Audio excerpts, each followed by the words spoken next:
You've always heard that cash is king. On today's show, we're going to share what you want a lot more of, and hint, it's not cash. Hi, Shannon Waller here, and welcome to the Inside Strategic Coach podcast with Dan Sullivan. Dan, one of the things that's been coming up a lot in the workshops, which I find a pretty fascinating idea and that I think deserves a little bit more conversations, especially for this audience, one of the things that you've been saying is it really has to do a lot with capability over cash. Yes. And the decision in terms of what you pursue as an entrepreneur. So I want to delve into that conversation, and we referred to it in our last podcast. So one of your quotes is, cash will follow capability, but capability won't necessarily follow cash. So basically all the entrepreneurs in Strategic Coach grow, and you have growth stages, and then you come to a point now where you have to kind of rethink what you're doing. My feeling is that probably what you're being told is that you've multiplied as far as you can go based on how you were thinking about things.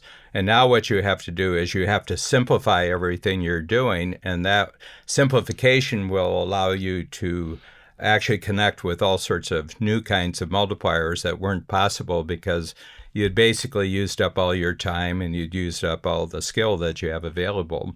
And the actual connector on this is that you want to be in a position as an entrepreneur that you have what I call total cash confidence, okay? And that's just a stage you want to get to yourself where you know how to make money. So if you just continue doing what you were doing, you were always going to make more money. But actually what you really are desiring right now is a more exciting, more stimulating way of making money.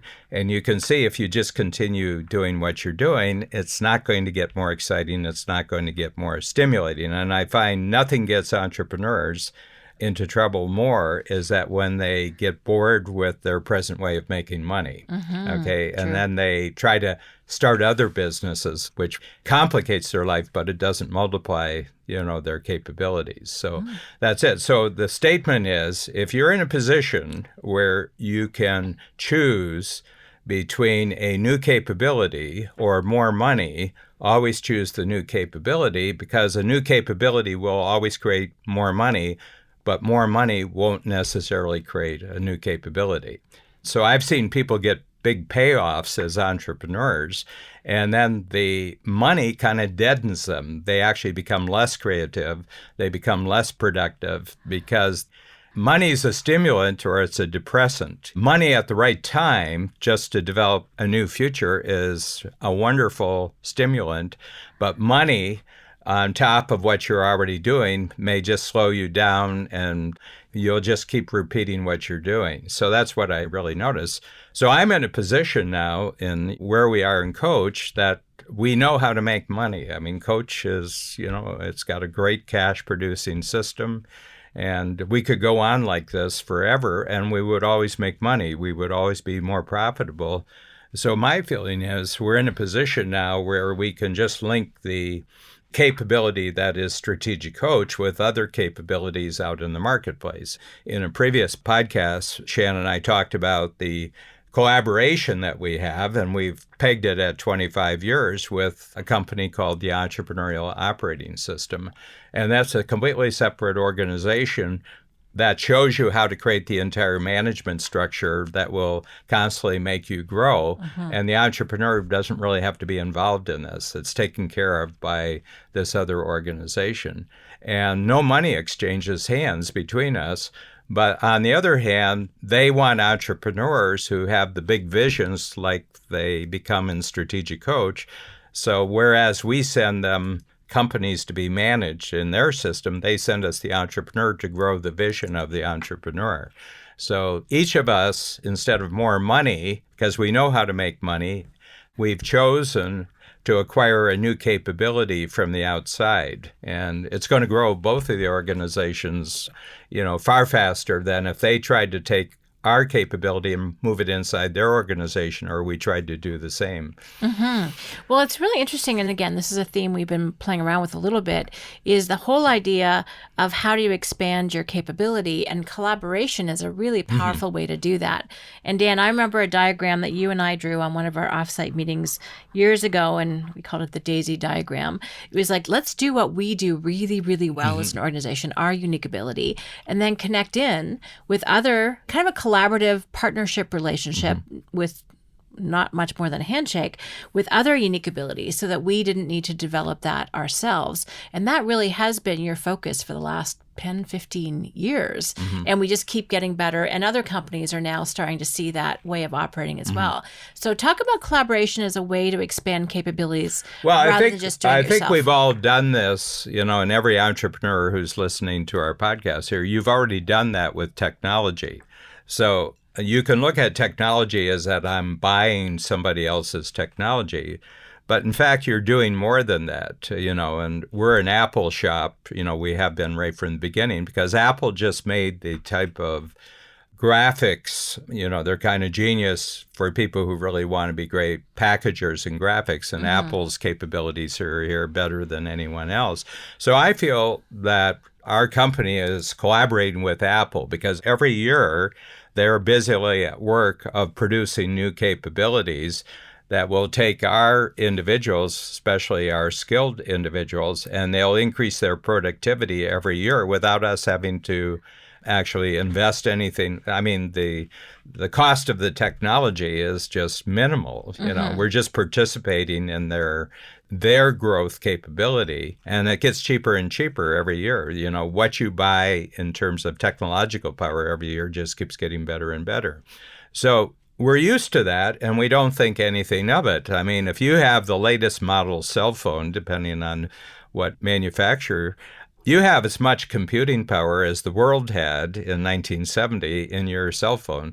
But it's not the cell phone, it's every other cell phone that you're connected to in the world. You have access to this immense capability, but you have to be focused on just what you do great. And my sense is, if you're not Amazon, be a user of Amazon, or be a user of Google, or be a user of any of the big technology platforms, and treat them as a collaborator. They're not a competitor. Don't try to compete with Amazon. I said, use Amazon as a collaboration, to put it really bluntly, to wipe out your competition.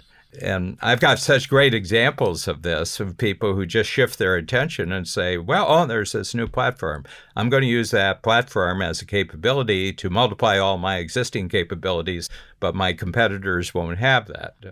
And after a while, you just forget about the competitors, and you're just looking for new value creation capabilities, your capability multiplied by other capabilities, to serve who you want to be a hero to in the marketplace. So you won't do this unless you know who you want to be a hero to out in the marketplace. And this is another concept that's emerged. A lot of entrepreneurs try to compete on the basis of products and services that competitors are using. And I say, you're complicating your thinking here. It's your customer, your check writer that matters here.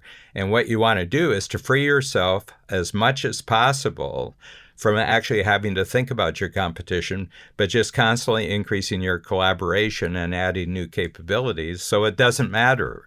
Doesn't matter. You got your own game here, and you can go on growing your game through collaboration and adding new capabilities, and you don't have to pay any attention to competition.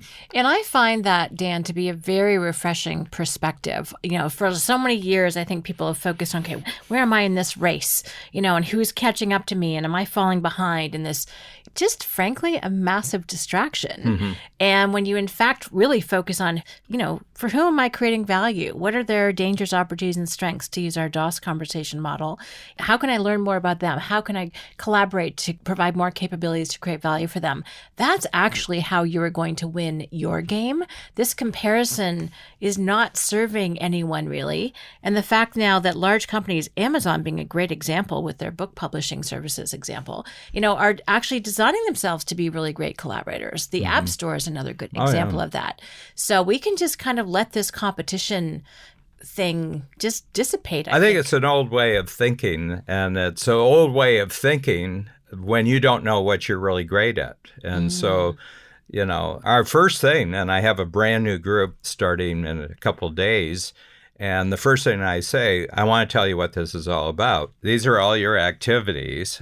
So I draw a circle, and I said, these are all your activities. And I draw a smaller circle inside the big circle. This is your unique ability. And everything else you're doing right now, I'm just going to give the name crappy stuff. You're doing crappy stuff. So I said, if you could just identify 3 activities, that if you could spend your all time doing these 3 activities, it would just be a glorious future.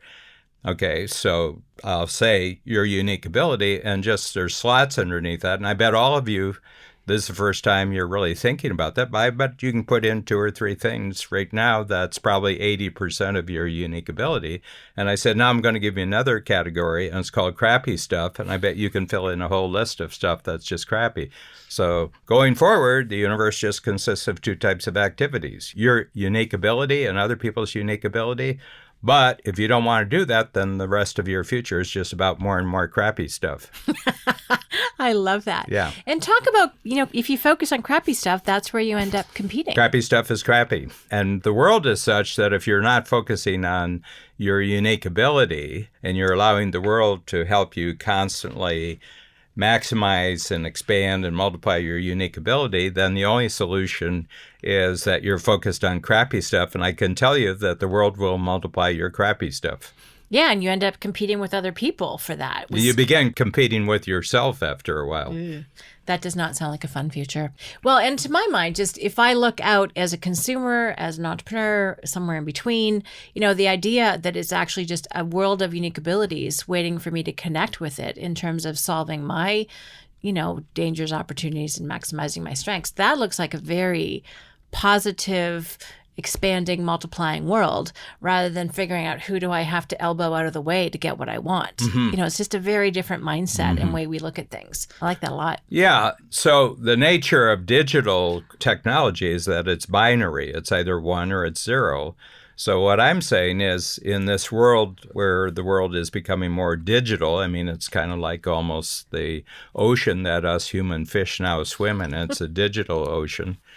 We have a binary choice in terms of what we're doing, and it's either your unique ability or it's crappy stuff. And there's nothing in between unique ability and crappy stuff. The moment you step out of unique ability, you're in crappy stuff. The way to get out of crappy stuff is just go to your unique ability and then have other people in your company also focused on their unique ability. And anything that's crappy stuff, you either get rid of it or you outsource it to other people for whom that is their unique ability. I believe that every activity that you hate, there's somebody out there who loves that activity. And that's a really important mindset shift for a lot of people to make, Dan. I don't want to just go, of course, because a lot of people feel enormous guilt. It's like, oh, well, if I think it's crappy, everyone must think it's crappy. And we have learned that that is absolutely untrue. People love, love, love to do things that we don't, but they're not going to go, let me, unless you actually say, hey, this is just not a right fit for me. Who else would like to help? And if you don't demean that activity, people are like, yeah, well, give your own example. You're now 28 years in strategic coach, and who you were in 1991 and who Shannon Waller is in 2019. What unique ability are you focused on now, and what crappy stuff that you used to do has gone away? And in fact, you're surrounded by other people whose unique ability is what used to be your crappy stuff. Oh, that's so easy. And the easiest and fastest one that comes to mind is anything like design and delivery and, this kind of communication is really on my top list of things, my favorite things to do. But all of the logistics, the scheduling, the details, all of that coordination is crappy stuff for me. And I'm terrible at it. I just have almost no mental energy for it. And so partnering up with my brilliant strategic support partner, Nicole, who loves scheduling as much as I don't, our amazing technical team who can solve technical problems in no time that I don't even have to worry about because I know it'll get handled. Well, not only that, but they continually add new technological capabilities without you even having to think about it. You're presented with new capabilities. Right. My job is to keep track of ideas that I want to talk to you about and then come down and have this conversation. That's it. Yeah. There's nothing else that I need to do with regard to this podcast. Well, I'm just thinking if you put today's work, and this isn't all my work, for today and yesterday and a week last week, it'll be 14 podcasts that I've done, at least 25 minutes. And the only thing I have to do is make sure the earphones are on correctly and I'm talking into the microphone. And I'm just interacting because they're all partner podcasts and they go out to the world. And 4 of our iTunes a month ago gave the 100 most recommended business and marketing podcasts in the world, and Strategic Coach had 4 of them. We have Exponential Wisdom with Peter Diamandis, 10 Times Talk with Joe Polish, and then I have Inside Strategic Coach with an amazing person named Shannon Waller. Thank you, Dan. Which is right here. And then I have a small series. It's small in terms that it doesn't take me very long. It takes me about anywhere from 5 to 8 minutes, and it's just a video podcast, and all 4 of those are in the top 100 most recommended by clicks. So these are people clicking on it. Yeah, the multiplier mindset. And therefore, and all I do is come down to the studio in time, show up, and whatever the topic is, we agree to talk about it. I have a partner, or I'm being asked by an interviewer to actually talk about something. But the technological wraparound that gets us out to the world, was unthinkable.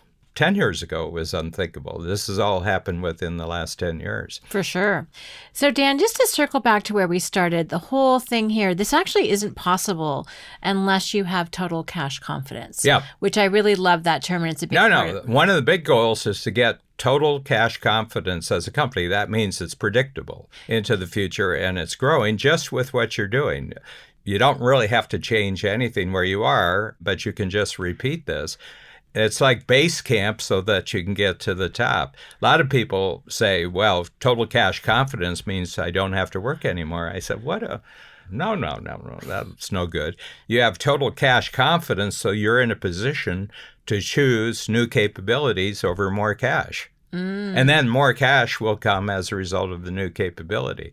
But a lot of entrepreneurs are so close to the edge with cash flow that they can never, ever choose a new capability over cash. They always have to have the cash. That's right. And they're so close. And they're worried about the competition. And the moment you're worried about cash, your eyes come off your customer and client, and it goes out to the competition. Right. And the way to do that, to get more cash, is to really focus on your unique ability and your unique contribution. And I have to tell you, Strategic Coach is the place you come if you want to master 100 different dimensions of unique ability, because we've been working on this for the last 30 years. We're just approaching our 30th year as a coaching company. And right from day one, it was about getting you in your unique ability. And out of crappy stuff. And get out of crappy stuff. On that note, let's wrap up. Thank you, Dan. This is a very insightful conversation as always. Thank you very much, Shannon.